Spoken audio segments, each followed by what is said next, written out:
Welcome back to Copper Star Precision, the channel dedicated to getting you more points at your competitive shooting matches. Today we're going over the June course of fire for 2023. This is stage 1 in the booklet. It is called Remember to Reapply. The course description is as follows. No restrictions, 12-round stage. On the start signal, you assume a position in the lowest ladder rung and engage the targets with one shot each in the following order, moving positions up the ladder after every 3 shots.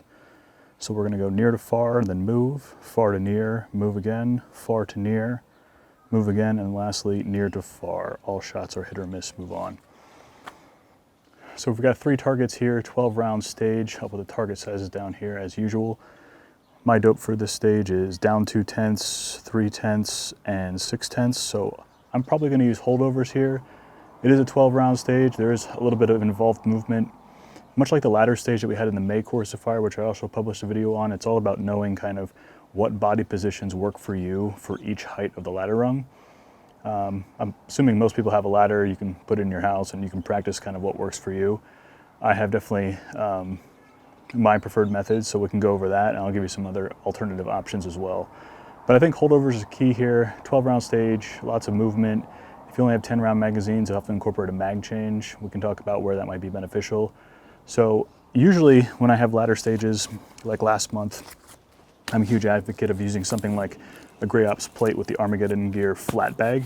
And the idea behind that is that you want a bag that is flat enough so that when your rifle is on the bag, your scope isn't obstructed by the next ladder rung. So if for some silly reason you decided to use a bag like this and then try and stick your rifle here, it's not going to work, right? So you need some sort of low profile bag. But I've shown this technique in many other videos, so, and I know most people may not have this Gray Ops plate. So we can just use a kind of standard wedge-shaped bag. This is the pint-size Game Changer, also by Armageddon Gear. This happens to be the sticky version. And because the ladder rungs are actually pretty wide, if you try and, usually you drape the little part here if you have this bag or like the fortune cookie. It's pretty narrow, so, and the rungs of the ladder are pretty wide. So if you try and drape this over, it's not the most stable platform for the bag. You can see that better there. So it's not as stable. So sometimes I like to actually put it on its side. That's not very stable either. So for this, what I might actually advise is actually turning it upside down and then cradling the rifle in this pocket here. So putting it down like this and then putting the rifle here.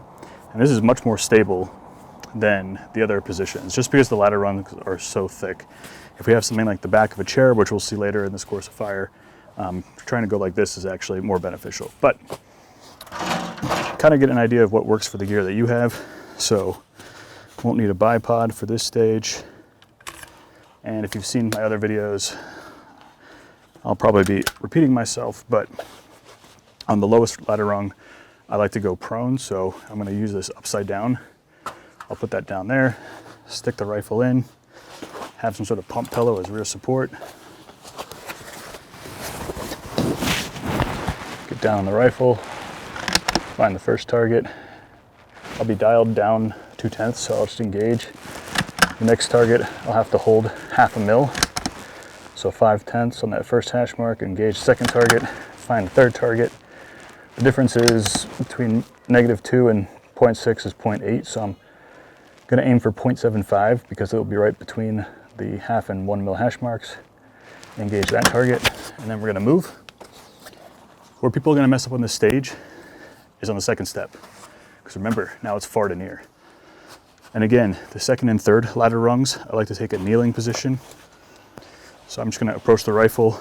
I'm going to be sitting with my butt on my heels. I don't want to be trying to float in midair if I can help it. So I'm going to sit down there. Sometimes you even see people, if they're using a pump pillow before, they'll stick it underneath one of their legs like this. Now remember, far target. So I'm holding over and engaging. And if you were to dial on this stage, you would dial the first 3, right? So you would dial up and then dial up again, and then you'd be already set for the next one for the far target. And then you have to dial down. But then the next third rung is going to be far to near again. So for me, holdovers works a little bit better. Find the third target, second target, first target, engage all those 3. So you can do some sort of combination of kneeling, sitting, or using this to fill the gap in behind here. Next rung is going to be a higher kneel for my body type. Again, having this bag upside down, just grabbing it, plopping it down, barrel of the rifle. Now here, I am almost straight up, so having this pump support behind isn't going to help. So what I'm making sure that I'm doing is that my torso is square to the targets. Come in, shoulder pressure, use my left hand to grab the forearm of the rifle in the bag. I've also seen an interesting technique where people actually kind of use the hand on the next rung and kind of brace the top of the scope. That might work for you. I don't particularly like it. I kind of like grabbing the rifle, pulling it into the bag, pulling into my shoulder, making sure I'm standing up straight, using as much skeletal support as possible. I shouldn't be bobbing up and down. And remember, far to near again. This is where people are going to mess up on the stage. Now, if you need a mag change, this is probably the place I would do it. While I'm here, I would perform the mag change because I'm already all set up so that when I get up here, I can worry about finding the targets and engaging. Or you can come off, you can come off here, do your mag change, then grab your bag. But you don't want to get up here and then find the first target and realize you have to do a mag change. And this last one's far to near. So think about where your mag change might go. If you are someone who is good with time management on the clock, it's probably easiest for you if you're doing the first step prone, just to change after the first 3 shots, and then you're good for the rest of the stage with our 10-round mag. If you are someone with problems keeping time management on the clock, you probably want to save it for later, just in case if someone who consistently doesn't get all 10 or 12 rounds off on the stage, just save it for the end, because there's no point in changing a mag to have extra rounds that you're going to run out of time anyway. So think about your mag change. Whatever's comfortable for you. It should be pretty straightforward, but the idea is that, let's say we get to this top rung, and then we're on the first target, the near target, and we engage, and then we go to the second target and we hear click.